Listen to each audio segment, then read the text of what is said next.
Now it's time to Q&A session. Yes? The exposition of this very interesting part of history. I'm certainly not a historian, but by common understanding in our school textbooks and so on, the naming of Singapore, Singapura, is attributed to Samila Utama. Samila Utama is roughly in the 1300s, 1200s, 1300s, which is after the Sui Dynasty period. So what we are saying is that there is an earlier reference to赤土国记, which is Singapore, which predates Samila Utama claim that he saw this special animal when he landed here. So what is your thinking according to this tools looking at the origin of Singapore?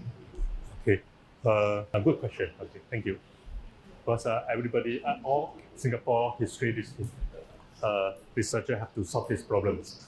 Okay, firstly, who is Samila Utama? Who is it? Okay, what is his name? Nila Utama, second and first king. What is his name? Nobody knows. So the Malay annual just attribute him to 14th century or maybe slightly earlier 13th century kings.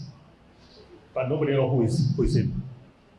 Okay, so he can be the Parameswara, the first king. He can be the Iskandar, the second king. The two kings come together to Singapore in late 14th century, late 14th century. So maybe referring to these two kings. So we are not sure. Okay. So firstly, testing. Yeah. Okay. So to conclude your question, okay, nobody can confirm who is Samila Utama.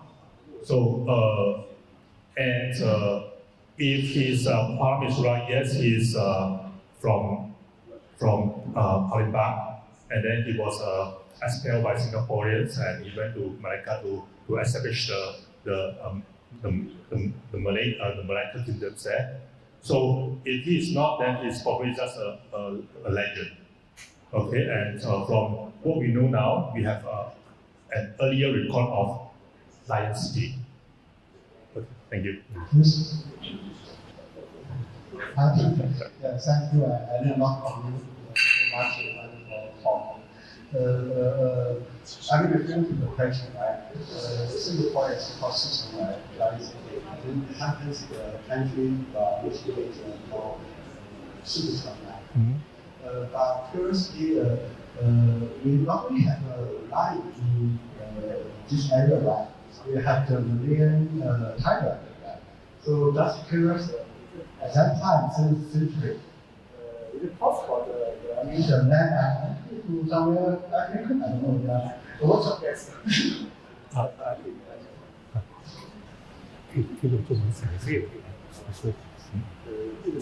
OK， 我要做一遍啊，就那个狮子啊，因为我们这个区没有狮子对吗？是在非洲，然后呢，我们叫狮城，然后 OK， 我们叫狮城，然后呢，刚才戴博士讲这个70的时候，这里可能有国家叫狮子，对吧？那么在70这块，如果这个地区有狮子的话，您是怎么猜想的？这个狮子从哪里来的？还是说，因为那个时间对于马来普是吧？因为在沙坡这个老虎打死是100年前到的。狮子哪来的？为什么叫狮子城？好。Okay, firstly, regarding whether we have lions in this region. Okay. Sorry? Oh, he's talking about, okay, because I mentioned that the early Singapore name is Sizhou, that's Lion City. So he's asking, firstly, there are no lion in this region, so is it possible and why? So my explanation is that there are mention of lion tributes from Srivijaya to China. Very sure.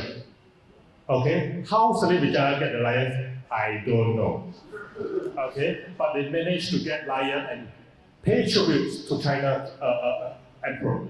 So, do they have a lion? Yes. Is it naturally wild? I don't think so.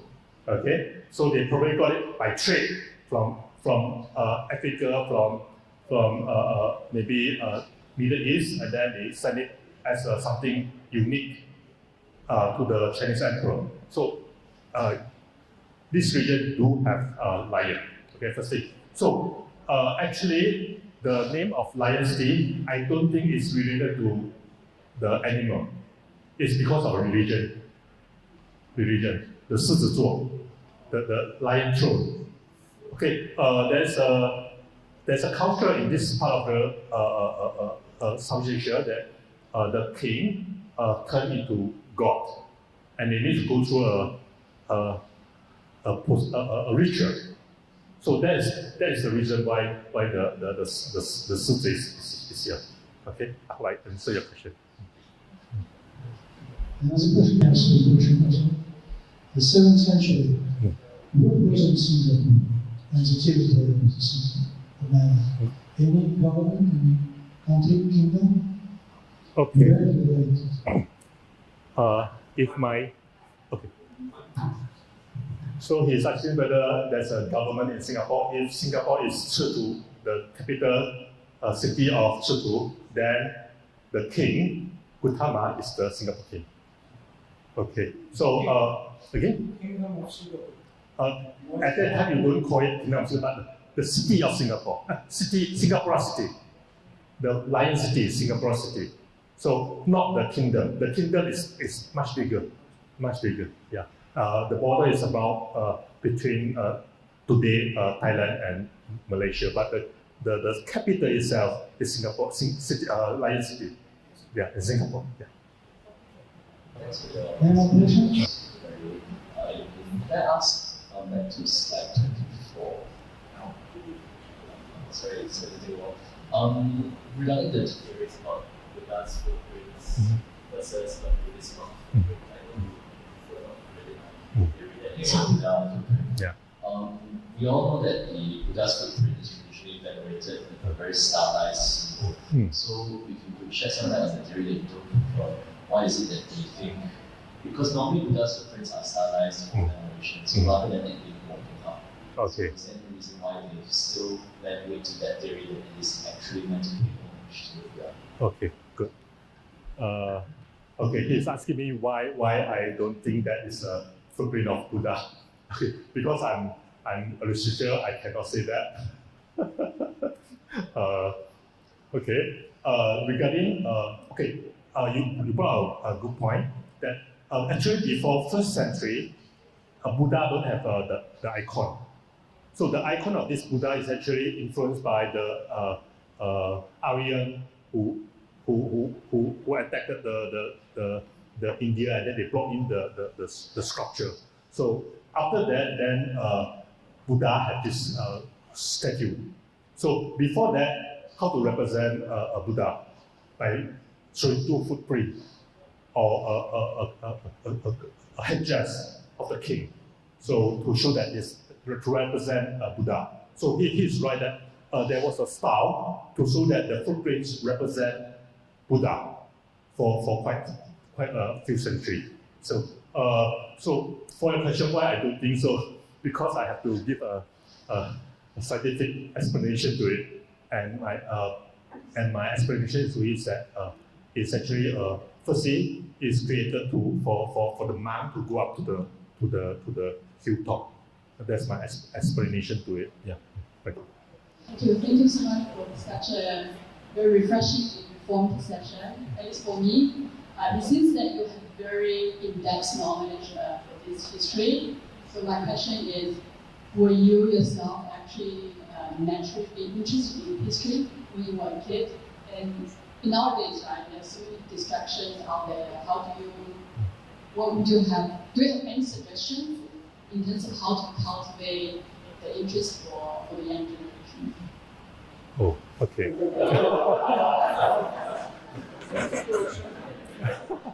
Okay, difficult questions. I don't think I'm a good advisor. So I just like to keep on digging in into something that I don't understand. That's what I'm doing. So if I want to find out where advanced Singapore started, I will just keep on reading from one paper to another paper, then come up with some ideas. That's how I do. Yeah, and we are quite easy to get information nowadays compared to my professor. They have to create a card for every location that the book mentioned, every person that the book mentioned. They have to create a card, and then they have a cataloging system. And nowadays we don't do that anymore. We just search database. So we are actually quite easy to find out answer than 20 years ago, 30 years ago. Yeah, if you look at the catalog system, you wouldn't want to become a researcher.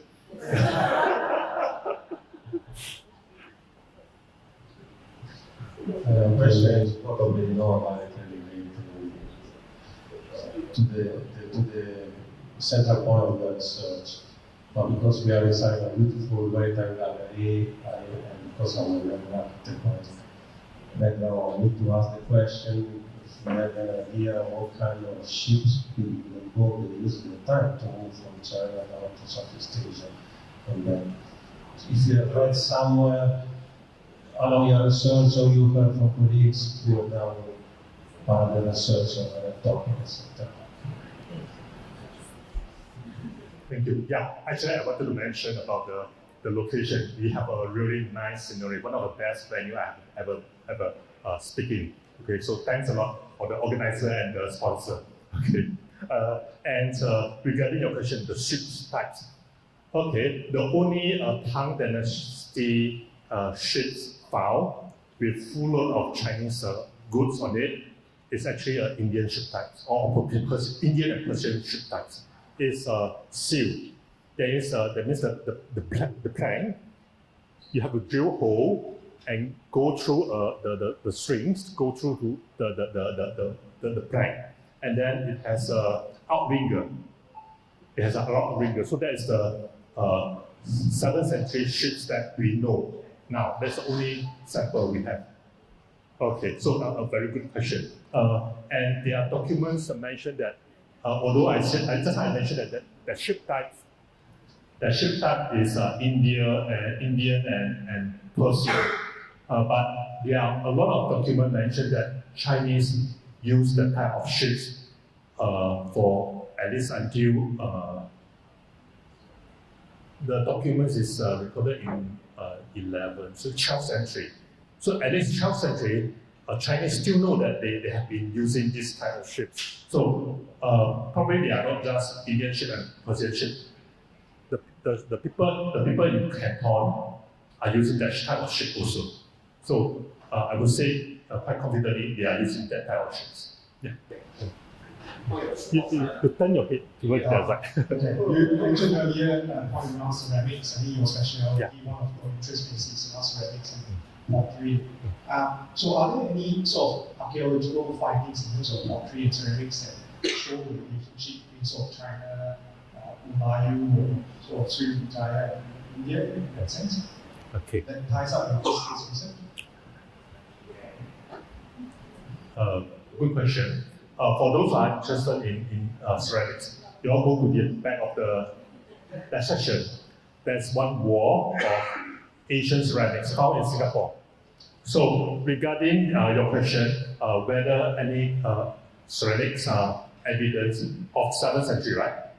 No, because 7th century is not invented yet, the material. The porcelain that we know is invented in around 14th century.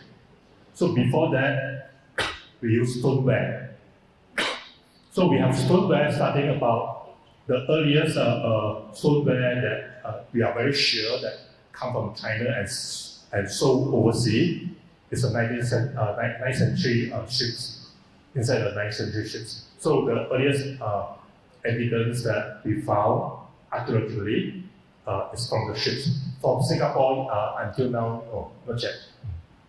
So maybe they are not selling the ceramics to Singapore yet. Yes.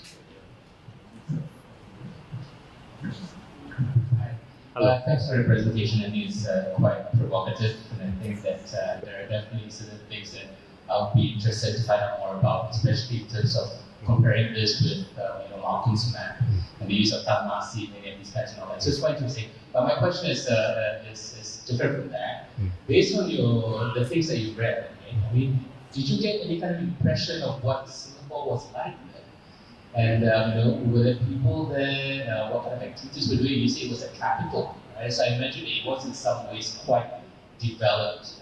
So were there any kind of impressions that you got from the readings?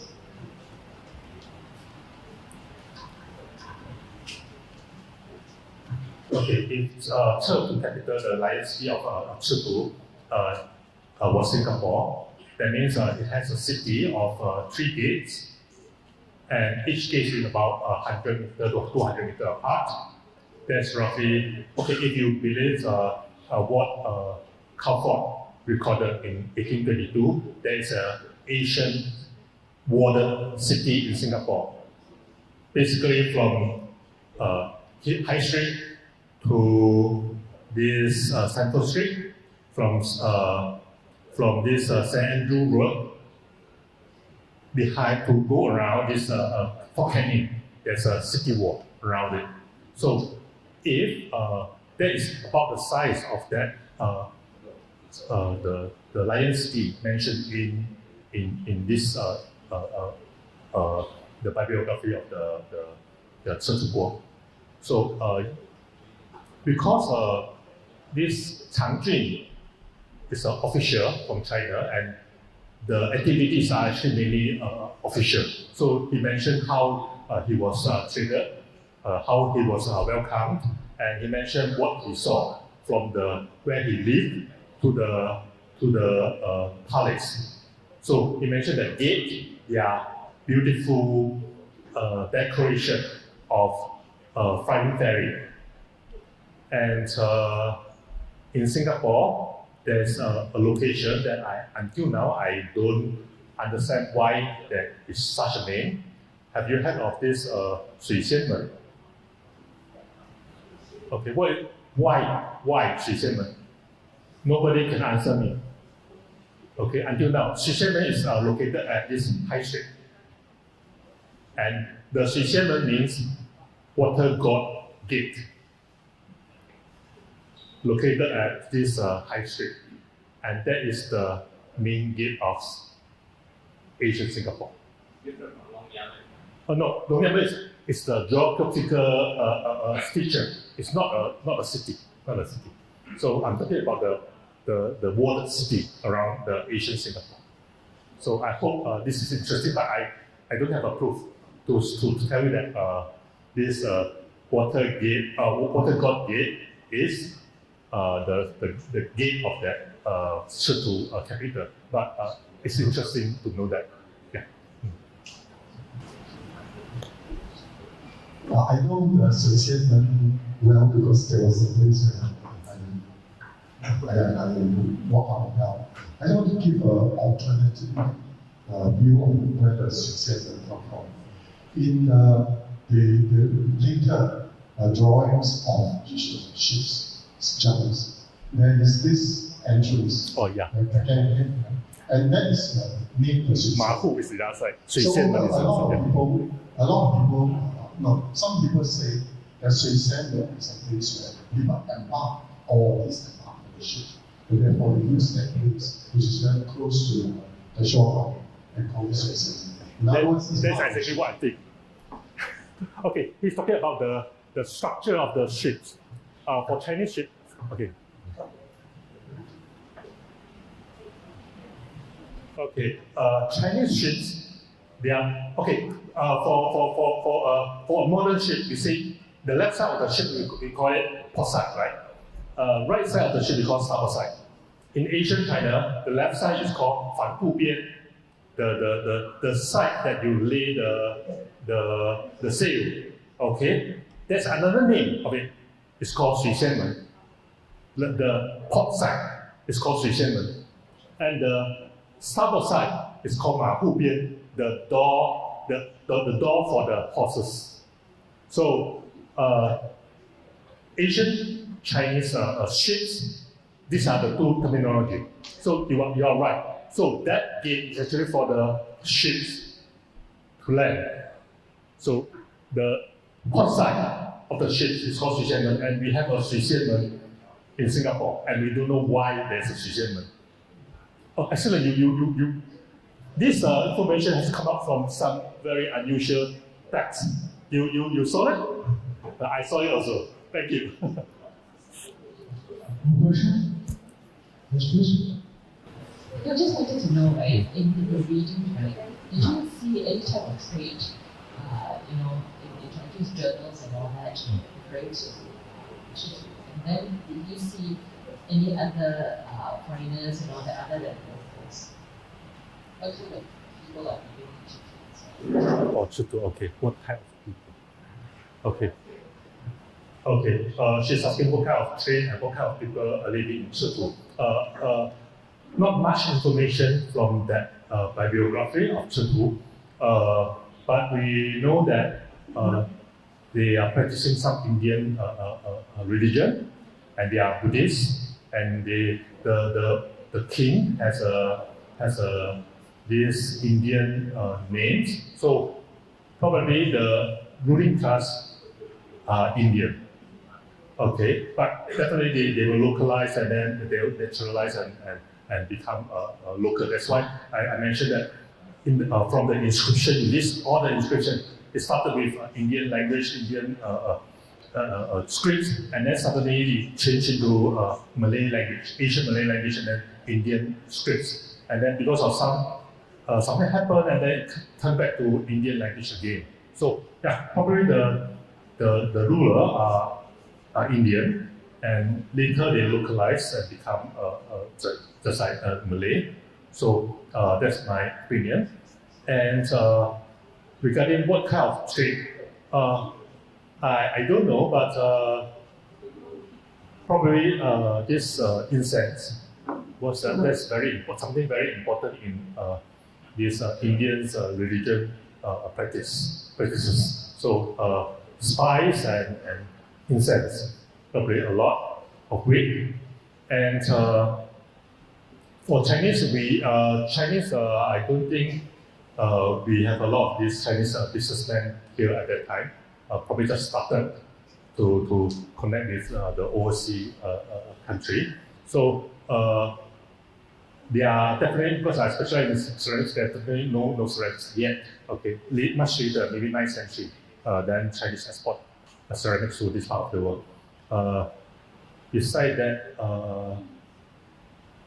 yeah, that's what all I know. Any question? Yes. Thank you very much, Dr. Tai. You are looking at the Singapore street right now outside. What is the two or three points you want the audience to take away after you hear what you say? What you want them to take away? Okay, we have a very long history, first thing, much longer than we think ourselves. Okay, so we need to do more jobs. Okay, we probably can do something like the excavation of the ancient city, if something is left there. So you must know that we have a very long history, not 1819, not 14th century. Look at the ceramics there. Some of the ceramics is already much earlier than 14th century. I can recognize them, so I know that it's much earlier than 14th century. So we have a much longer history, first thing. Secondly, we need to do more things. Yeah. We need to do more. I'm sorry.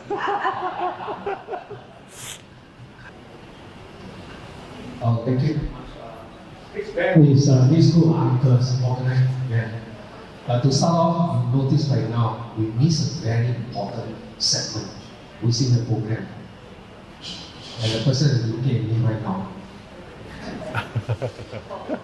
We miss a guest on the speech.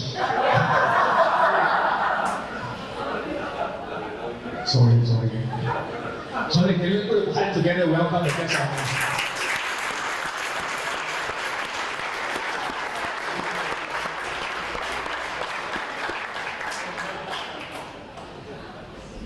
Actually, there's no need for such a speech, as I told our friends Raven and the Heritage Group.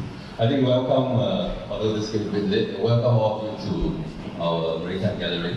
This is a place where I think post the refurbishment, we do want to make this a place where different groups of people whom we don't usually interact, but it's very vibrant in our maritime community. So it could be the heritage community today that we are hosting, or it could be artists. Some of you bring your kids to draw and sketch that we hosted not just a few weeks ago, or environmentalists and conservationists who look after our marine life and corals, or even maritime lawyers who want to look at our own maritime history and legal history of this. So the Maritime Gallery is not yet completed. This is the section that is open to public at this moment. We are still doing a historical section that I think this group will be very interested in. We welcome ideas from you on how we would develop this. There is a small section to this left side, which is why the gallery is not open yet, because we are still developing some of the materials. I think all of us in school learn about Sangya Utama as a learn, or Raffles on the 28th of January coming in 1890.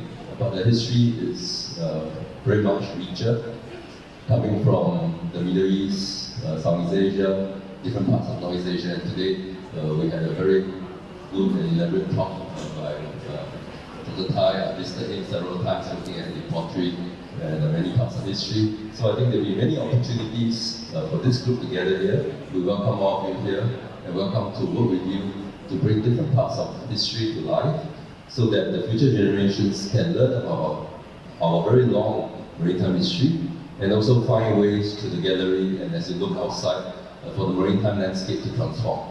From the old vessels of the past to now the vessels that you have, to the electric vessels that are increasingly coming in, or the different fuels that are being used and converted as times go on. So this just leaves me to thank everyone here today for your attendance and participation here. We look forward to hosting more events with you and also interact with you, and hopefully that you will find that you have a place in our Maritime Gallery, transmitting all this very important information and also discussions about our past, bring us back at least 800 years, more to where we learned in school. And I think as you visit ACM, the Balitong shipwreck, we've managed to, with the Balitong, bring it back to 826 AD, because we found that hole which highlighted that it was on the 16th day in July, in the second year of the Pao Yi reign, that we found the Balitong wrecks, and that was a way in which we could date. Today we found, I think, more food for thought or inscription for thought to see whether we can bring it back maybe another 200 years.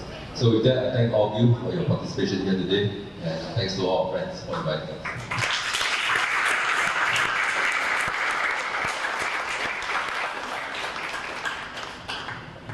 Okay, ladies and gentlemen, this will come to close to the end of the talk. Okay, ready, 1, 2, 3, ready, 1, 2, 3. Okay, ready? Thank you. Thank you very much. Okay, there's a light refreshment and some here yourself, and mission responsible. We drink, you don't drive.